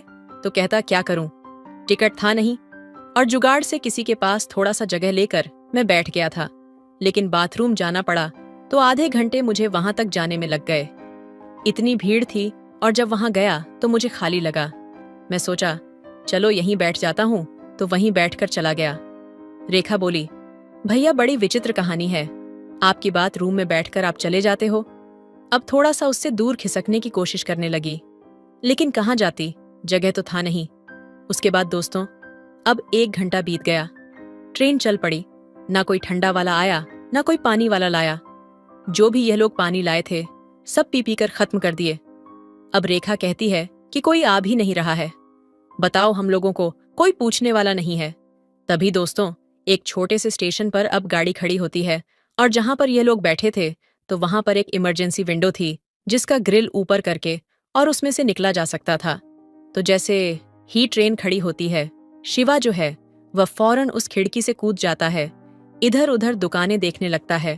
तो एक छोटी सी दुकान दूर पर दिखती है, जाता है, वहां से पानी लेता है और लाकर पीने लगता है। अब ये लोग देखती हैं तो कहती हैं, यार हम भी पानी मंगा लेते। अब उससे बुलाती हैं कि भैया भैया भैया करके, वह सुनता ही नहीं है, क्योंकि जो भी गेट की तरफ लटके हुए थे लोग थे, वहां सभी लोग भी प्लेटफार्म पर उतर जाते हैं गर्मी से राहत पाने के लिए। तभी रेखा जो है उसको जोर से बुलाती है, कहती है, ओ बाथरूम वाले भैया। अब दोस्तों जैसे ही वह ये कहती है बाथरूम वाले भैया, क्योंकि अपना राह जो है खिड़की से बाहर निकाल के बोलती है, वैसे ही सारे लोग इसकी तरफ देखने लगते हैं। शिवा भी इसकी तरफ देखता है और उसके बाद वह आता है, उसके पास उसको इशारा करके बोला है, कहती भैया 50 ले लो और जाओ जरा 2 बोतल पानी ला दो। वह जाता है, पानी लेकर आता है और जैसे ही देता है ट्रेन चल पड़ती है। वह कहती है, अरे भैया बैठो, आप जल्दी बैठो। कैसे बैठोगे? दौड़ के जाता है दरवाजे की तरफ और वहां से फिर 10-15 मिनट में अंदर आता है। और जैसे ही आता है तो एक सामने जो बैठा था वह कहता है कि बाथरूम वाले भैया आ गए। अब दोस्तों जैसे ही सुनते हैं सारे लोग फिर हंसने लगते हैं। कहता है, हाँ बताओ भाई साहब, ऐसे भी भला कोई कहता है। जैसे ही इन्होंने कहा कि वह बाथरूम वाले, तैसे ही सारे लोग मुझे देखने लगे जैसे मैं कोई बाथरूम साफ करता हूं। तो रेखा जो है हंसने लगी, बोली, सॉरी भैया, लेकिन आपका नाम ही पता नहीं है और नॉर्मल तरीके से बुला रही थी तो आपने सुना ही नहीं, तो मुझे कहना पड़ा, आपका क्या नाम है? तो बोला, मेरा नाम शिवा है। तो रेखा ने कहा कि अरे यार, ये तो बड़ा अच्छा नाम है आपका। फिर वो खिसक जाती है और अपने ही बगल उसे बैठने का इशारा करती है। शिवा जो है वहां पर बैठ जाता है। 2 लीटर का कोल्ड ड्रिंक लाया था। उसके बाद वह यशोदा से कहता है कि आंटी कोल्ड ड्रिंक पियेंगे, पी लीजिए, अभी थोड़ी गर्मी से राहत मिल जाएगी। वो कहती, मैं यह सब नहीं पीती, और रिया को बोलता है कि तुम पी लो। कहती है, हाँ लाओ, क्यों नहीं पीऊंगी। फिर रेखा को देता है। रेखा कहती है कि भैया 2 लीटर कोल्ड ड्रिंक आप लाके अकेले पी लेते आप। वो बोला, अरे सुबह तक पीता, और वैसे भी कौन सा यहाँ पर मिलने वाला है। फिर सारे लोग हंसने लगते हैं। फिलहाल ऐसे सफर की शुरुआत होती है। अब दोस्तों ट्रेन धड़ाधड़ चल रही थी। जलगांव आ गया, नासिक आ गया, उसके आगे ट्रेन निकल गई। अब इन लोगों को जो रेखा थी वरिया से कहती है, यार कोल्ड ड्रिंक नहीं पिया होता तो अच्छा होता। अब बता, प्रॉब्लम शुरू हो गई है। उन लोगों को जाना था वॉशरूम, वह बड़बड़ा आती है। तो यशोदा से कहती है, मम्मी उठती है और जाकर देखती है कि गैलरी में इतनी भीड़ थी। वह फिर वापस आकर सीट पर बैठ जाती है। अपने मम्मी से इशारा करके कहती है, मम्मी जाना था लेकिन बहुत भीड़ है, कैसे जाऊं। तो शिवा कहता है, क्या हुआ, चले जाओ, लोग उठ जाएंगे, जो भी बैठे हैं आने जाने नहीं देंगे क्या। तो कहती है, भैया कौन किसको कहे, और हम लेडीज हैं, जानते ही हो।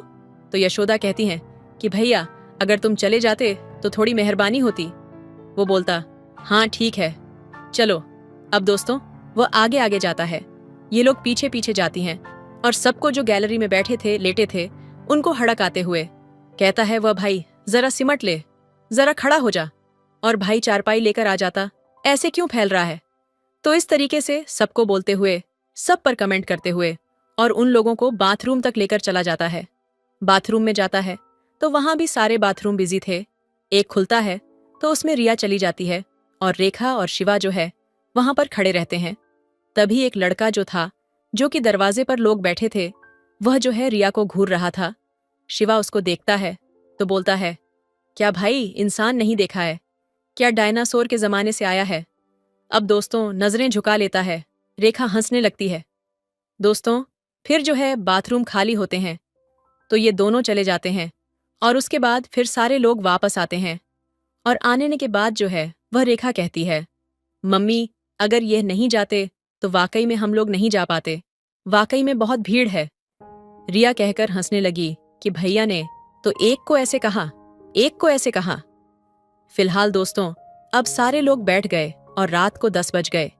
ये हुआ कि कुछ खाना वाना खा लेते हैं। तो ये लोग रोटी सब्जी लाए थे, रिया, रेखा और उसकी मम्मी जो थी यशोदा। ये लोग अपना निकाल के खाने लगती हैं।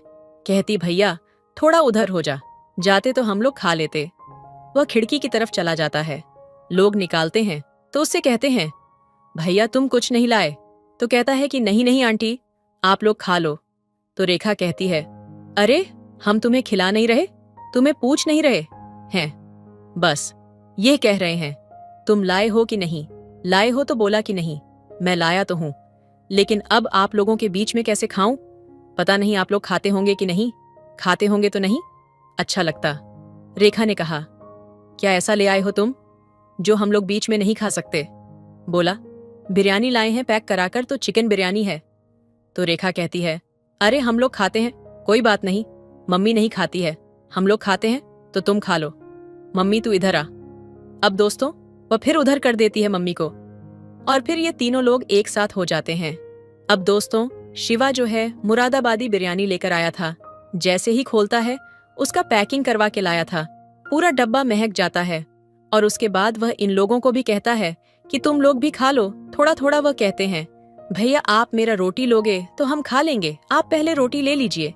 इस तरीके से दोस्तों ये लोग खाना खाते हैं, पीते हैं, और उसके बाद फिर जो है सोने की बारी आती है। अब मिडिल सीट जो है इन लोगों का था, एक सीट पी, ये 3 लोग थे, लोअर सीट इसकी थी। तो ये सौदा कहते हैं, भैया एक काम करो, आप जो है बीच वाले सीट पर आ जाओ और हम लोग नीचे बैठकर लौटते पड़ते कैसे भी करके अपना चले जाएंगे। क्या करें, एक ही टिकट है। तो बोलता है, नहीं आंटी, आप आराम से बीच वाले अपनी सीट पर सो जाओ, आपकी तबीयत खराब हो सकती है। हम लोग जो है इस पर चले जाएंगे और जब जरूरत होगी तो मैं नीचे सो जाऊंगा, हंस पर ही सो जाऊंगा। कोई बात नहीं, ये लोग इसी पर सो जाएंगे। भाई लेडीज है, परेशानी ना हो। उसकी माँ कहती है कि बेटा आपका तो कंफर्म टिकट है, आप कैसे नीचे सो जाओगे। बोला, आंटी आपने सुना नहीं कि मैं बाथरूम में भी चला गया था। फिर एक बार सारे लोग हंसने लगते हैं। अब रिया कहती है, ओहो भैया आपने फिर वही बात शुरू कर दी, अब जो खाए पिए हैं उल्टी करवाओ, गच्छी। तो इस तरीके से बात करते हैं। अब दोस्तों उसके बाद जो है सीट उठाई जाती है। सारे लोग लगभग खा चुके थे, सब अपने अपने सीट पर चले जाते हैं। और रिया जो है वो सीट पर पहले तो आधा लेटती है और उसके बाद पूरा फैल जाती है। और शिवा जो है वह बैठा था, उसके बगल में रेखा बैठी थी। अब दोस्तों धीरे धीरे 12 बज जाते हैं। कुछ देर ये लोग मोबाइल देखते हैं, उसके बाद मोबाइल भी अपना रख लेते हैं, क्योंकि भाई शिवा का तो मन लग नहीं रहा था, उसका दिल कहीं और होता है। धीरे धीरे जो है वह रेखा को झपकी आने लगती है, तो वह शिवा के कंधे पर अपना सर रख देती है और उसके बाद सोने का प्रयास करती है, लेकिन फिर चौंक के अपना सर उठा लेती है। शिवा कहता है, कोई बात नहीं, रख सकती हो, रख लो। अब दोस्तों इत्मीनान से अपना सर रख लेती है और उसके बाद सोने लगती है। और जब शिवा देखता है कि यह सो रही है तो वह गिरे ना, उसको संभालने के लिए वह जो है पीछे से हाथ ले जाता है और उसके कमर पर हाथ रख देता है, मतलब उसको थामने का प्रयास करता है। तभी जो है रेखा की आंख खुल जाती है। अब आंख खुल जाती है तो दोनों की धड़कनें तेज हो जाती, सांसें तेज चलने लगती हैं। रेखा कहती है कि क्या कर रहे हो आप, ऐसे तो नींद ही नहीं आएगी। शिवा कहता है कि सोना जरूरी है क्या? तो रेखा कहती है कि डर नहीं लग रहा। इतने लोगों के बीच में शिवा कहता है कि डर तो लग रहा है, लेकिन लोगों से नहीं, तुमसे लग रहा है। तो उससे कहती है रेखा कि तुम्हारी हरकतों से तो नहीं लग रहा है कि तुम्हें डर भी लग रही है दोस्तों। फिर वह हाथ उठा लेता है, वहां से हटा लेता है उसके कमर से। वह कहती है कोई बात नहीं, डरो मत, लेकिन इससे आगे बढ़ो भी मत। वह खुद उसका हाथ पकड़ के अपने कमर पर रख देती है और कहती है थैंक यू मुझे संभालने के लिए। अब दोस्तों इस तरीके से दोनों बैठ जाते हैं। सारे लोग सो गए, लेकिन ये दोनों जो है आपस में बात करने लगे। क्या काम करते हो, कहाँ रहते हो, कितना पढ़े लिखे हो, घर में कौन कौन है, कितना कमा लेते हो, इस तरह की बातें, धीरे धीरे प्यार भरी बातें दोनों में शुरू हो जाती हैं। अब दोनों के दिल में एक दूसरे के लिए बहुत कुछ उमड़ रहा था। लेकिन दोस्तों अब वह लोग बैठे थे, रिया सोई थी, क्या कर सकते थे ट्रेन के अंदर। अब दोस्तों 2 बज गए। इसी तरीके से फिर जो है यशोदा है वह उठ जाती हैं और फिर वह देखती हैं कि यह दोनों जग रहे हैं, कुछ बातें कर रहे हैं। वह झुक कर देखती हैं, कहती हैं रेखा। दोस्तों रेखा जो है वह सिमट गई, सोने का बहाना करने लगी। तो वह कहती है कि रेखा तुम ऊपर आ जाओ, मैं नीचे आ जाती हूँ। शिवा जो है वह तुरंत जो है वह नीचे फर्श पर लेट जाता है, कहता है नहीं नहीं आंटी, अब मैं नीचे सो गया हूँ, कोई दिक्कत नहीं है, आप वहीं पर सो जाओ, नहीं तो बहुत परेशानी होगी आपको। दोस्तों वह चाहता था कि रेखा जो है वह उससे दूर जाए, ही ना उसी सीट पर रहे, इसीलिए वह चप्पलों और जूतों पर ही लेट जाता है आनन फानन में, कि ताकि यशोदा को यकीन हो जाए कि हाँ यह लोग सो रहे हैं। अब जब यशोदा उसको देखती है कि हाँ यह सो गया है दोस्तों, फिर वह इत्मीनान से सो जाती है और उसके बाद जो है यह अपना हाथ लटका है और शिवा के हाथ को पकड़ते हुए कहती है सो गए क्या? शिवा जो है उसका हाथ पकड़ लेता है, कस के कहता है कि कहाँ नींद आ रही है। तो कहती है उठ के बैठो। उठ के बैठता है, कहती है नीचे से बैग निकालो। सीट के नीचे से बैग निकालता है और उसमें से एक चद्दर निकाल के उसको देती है, कहती है कि इसको बिछा लो। और उसके बाद दोस्तों उस चद्दर को बिछा लेता है, उसके बाद लेट जाता है, लेकिन फिर वही सिलसिला उसका हाथ पकड़ लेती है। अब दोनों को नींद कहाँ आ रही है, कभी वह उठकर बैठ जाता, कभी वह उठकर बैठ जाती। इस तरीके से उठक बैठक लगाते हुए वह रात बीत जाती है। एक बहुत ही यादगार उन दोनों की जिंदगी की ये रात बीत जाती है और सुबह 6 बजे ट्रेन को इटारसी पहुंचना था, वहां पर उसका स्टॉप था। लेकिन उससे पहले जो है यशोदा उठ जाती हैं और कहती हैं भैया जरा बाथरूम तक अगर रास्ता क्लियर करवा देते, क्योंकि सारे लोग बेसुध सोए हुए थे, रात के 4-5 बज रहे थे। तो वह जो है आगे आगे जाता है और ये पीछे जाती हैं। उसके बाद फिर आती है, इन लोगों को भी बुलाती हैं, कहती हैं कि जाओ वरना सब कुछ बिजी हो जाएगा। तो इस तरीके से ये लोग जाते हैं और फिर जब सुबह 7 बजते हैं, ब्रश वगैरह करते हैं, लोग चाय नाश्ता कॉफी ये सब करते हैं और उसके बाद फिर जो है दिन के सफर की शुरुआत होती है। ये लोग ट्रेन में बैठकर खाते पीते हैं, बातें करते हैं और ट्रेन अपनी स्पीड में बनारस की तरफ जा रही थी। खाना मंगाना, साथ में खाना, ये सब चलता है दोस्तों। शाम को 5 बजे ट्रेन प्रयागराज पहुंचने थी, यानी कि इलाहाबाद, लेकिन वह पहुंचती है 8 बजे, 3 घंटे लेट थी वहां पर। अब ये लोग बैठे बैठे थक गए थे, जो है खिड़की से बाहर निकल जाता है। शिवा तो जो रेखा थी और रिया थी, वह कहती हैं भैया हमको भी जरा निकाल लेते बाहर, इसी खिड़की से तो हम भी थोड़ा घूम लेते, क्योंकि यहाँ पर आधे घंटे ट्रेन रुकेगी। तो वह जो है उनको उस खिड़की से बाहर निकलने में मदद करता है। फिर ये लोग जाते हैं, खुश खाते हैं, पीते हैं और उसके बाद फिर वह लोग उसी खिड़की से वापस अंदर आ जाते हैं। अब दोस्तों सीवन पर वाराणसी जंक्शन पर उस ट्रेन को पहुंचना था, लेकिन 4 घंटे लेट होने की वजह से वह 11 बजे रात को पहुंचती है। सारे लोग उतरते हैं। जो रेखा के मौसा थे वह अपनी गाड़ी लेकर स्टेशन पर आए हुए थे। अब बिछड़ते वक्त जो है इन दोनों के चेहरे पर बहुत ज्यादा उदासी थी। तो यशोदा कहती हैं कि भैया अब तुम अपने घर कैसे जाओगे? तो कहता है मेरा घर यहाँ से 30 किलोमीटर दूर है, मैं पिंडरा तहसील का रहने वाला हूँ। इस टाइम तो मैं जाऊंगा नहीं, इसी स्टेशन पर ही रहूंगा, क्योंकि इस टाइम तो कोई साधन मिलेगा नहीं और मैं सुबह जाऊंगा। तो कहती हैं, भैया आप पूरी रात परेशान हुए, हम लोगों की वजह से आप नीचे सोए, अब यहाँ पर भी रात भर मच्छर काटेंगे, आप कैसे सोएंगे? तो एक काम करो, आप मेरे बहन के ही घर चलो, वहां पर आराम से सोना, कल सुबह निकल जाना। अब दोस्तों, जैसे ये बात सुनते हैं तो इन लोगों के खुशियों का कोई ठिकाना नहीं होता। ये कहता है, ठीक है आंटी, बड़ी मेहरबानी आपकी कि आपने इतना ध्यान दिया। तो कहते हैं, भैया इसमें मेहरबानी की क्या बात है, आदमी ही आदमी के काम आता है। अब दोस्तों, वह उनके घर पहुंचता है, मेहमानों की तरह अच्छा खाना खाता है, अच्छे बिस्तर पर सोता है, और फिर सुबह जो है वह 9 बज जाता है। जब ये लोग उठते हैं, उठने के बाद फिर नहाते हैं, बढ़िया नाश्ता करते हैं जो कि उसकी मौसी ने और उसकी मौसी के एक लड़की ने बनाया था, और फिर उसके बाद ये लोग घूमने का प्लान बनाते हैं। फिर जो है यशोदा कहती हैं, रेखा उसको फोर्स करती है, कहती है जरा रुक जाओ ना, शाम को चले जाना। यशोदा कहती है कि हाँ भैया, शाम को चले जाना, चलो हम लोग बनारस जा रहे हैं घूमने, तुम भी चलो, कुछ हमारे साथ घूम लो।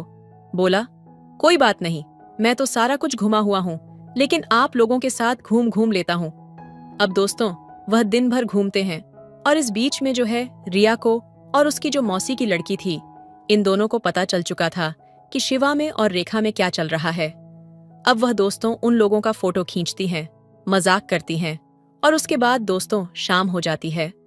शिवा अपने घर को जाता है, जब जाने वाला होता है तो रेखा की आंखें जो हैं वह आंसुओं से भर जाती हैं। शिवा का भी यही हाल होता है।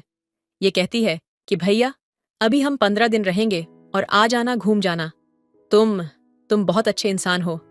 वह कहता है, आंटी मौका मिलेगा जरूर आऊंगा, लेकिन मुझे भी 15 दिन ही रहना है, उसके बाद मुझे भी मुंबई जाना है।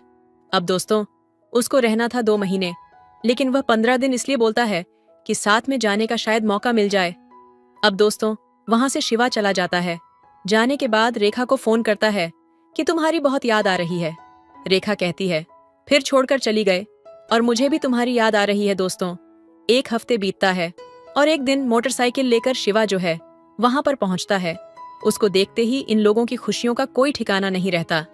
जो रेखा थी वह दोस्तों जैसे ही मौका मिलता है उससे लिपट जाती है और कहती है, बहुत दिन बाद आए आप, कहता है कि मुसाफिर का क्या भरोसा, क्या पता यह मुलाकात अंतिम मुलाकात हो।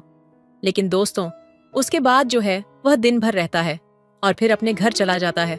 दोस्तों, ठीक 15 दिन बाद फिर उसी वाराणसी जंक्शन पर ये चारों लोग इकट्ठा हुए थे, क्योंकि अब ये वापस मुंबई जा रहे थे। अब की बार इनका जो टिकट था वो एसी का था और चारों का कंफर्म टिकट था। एक बार फिर मौज मस्ती करते हुए ये वापस जाते हैं, मुंबई पहुंचते हैं, और उसके बाद से दोस्तों इन दोनों में, रेखा में और शिवा में लगातार फोन पर बातें होती रहीं। दोनों एक दूसरे के साथ निमन्ने की कस्में खाते रहे। दोनों में बेपनाह प्यार हो जाता है। अब दोस्तों, दोनों शादी करना चाहते हैं। इस बात को 3 महीने बीत गए हैं। अप्रैल मई में जो कहानी शुरू हुई थी, जो सफर शुरू हुआ था, सितंबर आ गया है। लेकिन दोनों की हैसियत में काफी फर्क है। जहां पर उसके जो पिताजी हैं, रेखा के पिताजी लाख रुपए से ऊपर कमाते हैं, वहीं पर इसकी सैलरी जो है 50,000 की है। लेकिन फिर भी इन दोनों को उम्मीद है कि इन दोनों की शादी जरूर होगी। लेकिन आगे क्या होता है कुछ पता नहीं। दोस्तों, यह कहानी जो है वह रेखा ने मुझे शेयर किया था, मेल किया था कि सर मेरी एक कहानी है, ऐसी ऐसी है, आप जरूर लोगों को सुनाइए। और सबसे मैं राय लेना चाहती हूँ कि आखिर हम लोग कैसे शादी करें, किस तरीके से करें।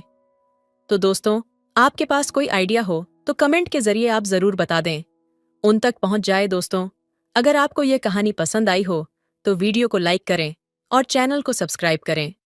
एंड बेल आइकन पर क्लिक करें, ONL घंटी को प्रेस करें, ताकि जब भी वीडियो डाले नोटिफिकेशन सबसे पहले आपको मिले। मिलते हैं एक और दिलचस्प कहानी के साथ में। धन्यवाद।